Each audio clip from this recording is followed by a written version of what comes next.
ಕರ್ನಾಟಕ ವಿಧಾನಸಭೆಯಲ್ಲಿ ಪ್ರತಿಪಕ್ಷ ನಾಯಕ ಅಶೋಕ್ ನೇತೃತ್ವದಲ್ಲಿ ಬಿಜೆಪಿ ಹಾಗೂ ಜೆಡಿಎಸ್ ಸದಸ್ಯರು ಕಾಂಗ್ರೆಸ್ ಸರ್ಕಾರದ ವಿರುದ್ಧ ತೀವ್ರ ಪ್ರತಿಭಟನೆ ನಡೆಸಿದರು. ಅದಾನಿಗೆ ರೆಡ್ ಕಾರ್ಪೆಟ್, ಜನರಿಗೆ ಬಿಸ್ಕತ್ತು ಮತ್ತು ದಲಿತರ ಕಲ್ಯಾಣ ಅನುದಾನದ ದುರ್ಬಳಕೆ ಖಂಡಿಸಿ ಬಿ. ನಾಗೇಂದ್ರ ರಾಜೀನಾಮೆಗೆ ಆಗ್ರಹಿಸಿದರು. ಮಂಡ್ಯದ ಬಾಡಿಗೆ ಮನೆಯೊಂದರಲ್ಲಿ ವಾಸವಿದ್ದ 68 ವರ್ಷದ ಹೂರ್ ಎಂಬ ಭಿಕ್ಷುಕಿ ವಯೋಸಹಜ ಕಾಯಿಲೆಯಿಂದ ಮೃತಪಟ್ಟಿದ್ದಾರೆ. ಅವರ ಸಾವಿನ ನಂತರ ಸ್ಥಳೀಯರು ಪರಿಶೀಲಿಸಿದಾಗ 30ಕ್ಕೂ ಹೆಚ್ಚು ಚೀಲಗಳಲ್ಲಿ 10, 20 ಮತ್ತು 50 ಮುಖಬೆಲೆಯ ನೋಟು ಹಾಗೂ ನಾಣ್ಯಗಳಿರುವುದು ಕಂಡುಬಂದಿದೆ. ಎಣಿಕೆಯ ನಂತರ ಒಟ್ಟು 8.40 ಲಕ್ಷ ನಗದು ಸಂಗ್ರಹವಾಗಿರುವುದು ತಿಳಿದುಬಂದಿದೆ. ಮಂಡ್ಯ ಜಿಲ್ಲೆಯ ಶ್ರೀರಂಗಪಟ್ಟಣದ ಆರತಿ ಉಕ್ಕಡಮಾರಮ್ಮ ದೇವಾಲಯದಲ್ಲಿ ಭೀಮನ ಅಮಾವಾಸ್ಯೆಯಂದು ಶಾಸಕ ಸುರೇಶ್ ಗೌಡ ಅವರ ಮಗಳು ಐಶ್ವರ್ಯ ಮತ್ತು ಮಹಿಳಾ ಪಿಎಸ್ಐ ಸವಿತಾ ಪಾಟೀಲ್ ನಡುವೆ ಗರ್ಭಗುಡಿ ಪ್ರವೇಶದ ವಿಷಯಕ್ಕೆ ಗಲಾಟೆ ನಡೆದಿದೆ. ಗರ್ಭಗುಡಿಗೆ ಹೋಗಲು ಯತ್ನಿಸಿದ ಐಶ್ವರ್ಯ ಅವರನ್ನ ಪಿಎಸ್ಐ ಸವಿತಾ ತಡೆದಿದ್ದು, ಈ ವೇಳೆ ಇಬ್ಬರ ನಡುವೆ ಜಗಳವಾಗಿ ಐಶ್ವರ್ಯ ಪಿಎಸ್ಐಗೆ ಕಪಾಳಮೋಕ್ಷ ಮಾಡಿದ್ದಾರೆ ಎನ್ನಲಾದ ಸಿಸಿಟಿವಿ ದೃಶ್ಯಾವಳಿಗಳು ಹೊರಬಂದಿವೆ. ಮಾಜಿ ಸಚಿವ ಬಿ. ನಾಗೇಂದ್ರ ಅವರನ್ನ ಸಚಿವ ಸಂಪುಟದಿಂದ ವಜಾಗೊಳಿಸಲು ಮುಖ್ಯಮಂತ್ರಿಗಳಿಗೆ ನಿರ್ದೇಶನ ನೀಡಬೇಕೆಂದು ರಾಜ್ಯಪಾಲ ಥಾವರ್ಚಂದ್ ಗೆಹ್ಲೋಟ್ ಅವರಿಗೆ ಬಿಜೆಪಿ ನಾಯಕರು ಪತ್ರ ಬರೆದು ಮನವಿ ಮಾಡಿದ್ದಾರೆ. ವಾಲ್ಮೀಕಿ ಅಭಿವೃದ್ಧಿ ನಿಗಮದ ಹಣ ದುರ್ಬಳಕೆ ಪ್ರಕರಣಕ್ಕೆ ಸಂಬಂಧಿಸಿದಂತೆ ಬಿ. ನಾಗೇಂದ್ರ ವಿರುದ್ಧ ನಡೆಯುತ್ತಿರುವ ಸಿಬಿಐ, ಲೋಕಾಯುಕ್ತ ಹಾಗೂ ಇತರ ತನಿಖೆಗಳ ಪ್ರಸ್ತುತ ಸ್ಥಿತಿಗತಿಯ ಕುರಿತು ವರದಿ ಪಡೆದುಕೊಳ್ಳುವಂತೆ ಪತ್ರದಲ್ಲಿ ಬಿಜೆಪಿ ಆಗ್ರಹಿಸಿದೆ. ಉಡುಪಿ ಜಿಲ್ಲೆಯ ಬ್ರಹ್ಮಾವರ ತಾಲೂಕಿನ ಗಾಂಧಿನಗರದಲ್ಲಿ 31 ವರ್ಷದ ಶಾಹೀದ್ ಅಲಿ ಎಂಬಾತ ತನ್ನ ತಂದೆ ಮೆಹಬೂಬ್ ಅಲಿ ಮತ್ತು ತಾಯಿ ಶಂಷಾದ್ ಬೇಗಂ ಅವರನ್ನ ಸುತ್ತಿಗೆಯಿಂದ ಹೊಡೆದು ಕೊಲೆ ಮಾಡಿದ್ದಾನೆ.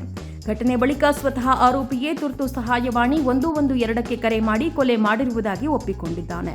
ತಂದೆ ತನ್ನನ್ನು ನಿರಂತರವಾಗಿ ನಿಂದಿಸಿ ಹಲ್ಲೆ ನಡೆಸುತ್ತಿದ್ದು ಮತ್ತು ತಾಯಿ ತಂದೆಗೆ ಬೆಂಬಲ ನೀಡುತ್ತಿದ್ದರಿಂದ ಮಾನಸಿಕ ಕಿರುಕುಳ ತಾಳಲಾರದೆ ಈ ಕೃತ್ಯ ಎಸಗಿರುವುದಾಗಿ ಆರೋಪಿ ಹೇಳಿದ್ದಾನೆ. ಊನಾ ಇಂಡೋರ್ ಎಕ್ಸ್ಪ್ರೆಸ್ ರೈಲಿನ ಎಸಿ ಕೋಚ್ನಲ್ಲಿ ಪ್ರಯಾಣಿಸುತ್ತಿದ್ದ 78 ವರ್ಷದ ಹಿರಿಯ ನಾಗರಿಕರೊಬ್ಬರ ಮೂಗಿಗೆ ಇಲಿ ಕಡಿದ ದುರ್ಘಟನೆ ನಡೆದಿದೆ. ಸಂತ್ರಸ್ತ ಪ್ರಯಾಣಿಕರು ಸಾಮಾಜಿಕ ಜಾಲತಾಣ ಎಕ್ಸ್ನಲ್ಲಿ ದೂರು ನೀಡಿದ ನಂತರ ರೈಲ್ವೆ ಇಲಾಖೆ ಅವರಿಗೆ ಪ್ರಥಮ ಚಿಕಿತ್ಸೆ ಒದಗಿಸಿದೆ. ಇಂಡೋರ್ನಿಂದ ರೈಲು ಹೊರಡುವ ಮುನ್ನವೇ ನಿಗದಿತ ಇಲಿ ಮತ್ತು ಕ್ರಿಮಿನಾಶಕ ನಿಯಂತ್ರಣ ಕ್ರಮಗಳನ್ನು ಕೈಗೊಳ್ಳಲಾಗಿತ್ತು ಎಂದು ರೈಲ್ವೆ ಅಧಿಕಾರಿಗಳು ಸ್ಪಷ್ಟಪಡಿಸಿದ್ದಾರೆ. ಉತ್ತರ ಪ್ರದೇಶದ ಬಸ್ತಿ ಜಿಲ್ಲೆಯಲ್ಲಿ ಕೌಟುಂಬಿಕ ಕಲಹದ ಹಿನ್ನೆಲೆಯಲ್ಲಿ ಪೂನ್ಚಂದ್ ಎಂಬಾತ ತನ್ನ 39 ವರ್ಷದ ಪತ್ನಿ ಕಿರಣ್ ಅವರನ್ನ ಇಟ್ಟಿಗೆಯಿಂದ ತಲೆಗೆ ಹೊಡೆದು ಭೀಕರವಾಗಿ ಕೊಲೆ ಮಾಡಿದ್ದಾನೆ. ಘಟನೆ ಸಂಬಂಧ ದಂಪತಿಯ ಮಗ ನೀಡಿದ ದೂರಿನ ಅನ್ವಯ ಪೊಲೀಸರು ಕೊಲೆ ಪ್ರಕರಣ ದಾಖಲಿಸಿಕೊಂಡಿದ್ದಾರೆ. ಕೃತ್ಯ ಎಸಗಿದ ಬಳಿಕ ತಲೆಮರೆಸಿಕೊಂಡಿರುವ ಆರೋಪಿಗಾಗಿ ಪೊಲೀಸರು ತೀವ್ರ ಶೋಧ ನಡೆಸುತ್ತಿದ್ದಾರೆ.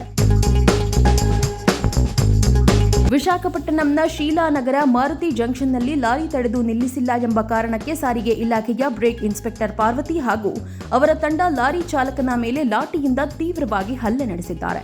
ಲಾರಿ ಚಾಲಕನ ರಕ್ತ ಹರಿಯುವಂತೆ ಭೀಕರವಾಗಿ ಹೊಡೆದಿರುವ ಘಟನೆಯನ್ನ ಖಂಡಿಸಿ ಲಂಚಕ್ಕಾಗಿ ಕಿರುಕುಳ ನೀಡುತ್ತಿದ್ದಾರೆ ಎಂದು ಆಂಧ್ರಪ್ರದೇಶ ಲಾರಿ ಮಾಲೀಕರ ಸಂಘಟನೆ ತೀವ್ರ ಪ್ರತಿಭಟನೆ ನಡೆಸಿದೆ.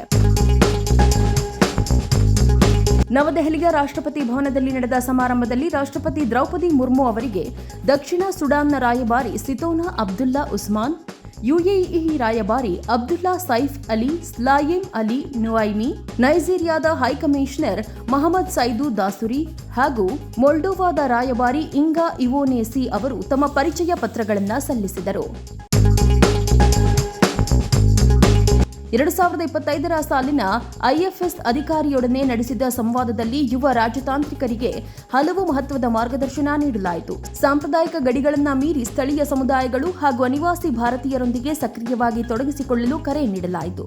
ಹೂಡಿಕೆ ಹಾಗೂ ಹೊಸ ಆರ್ಥಿಕ ಅವಕಾಶಗಳನ್ನು ಗುರುತಿಸುವ ಮೂಲಕ ಭಾರತದ ಪ್ರಗತಿಗೆ ಶ್ರಮಿಸಲು ತಿಳಿಸಲಾಯಿತು.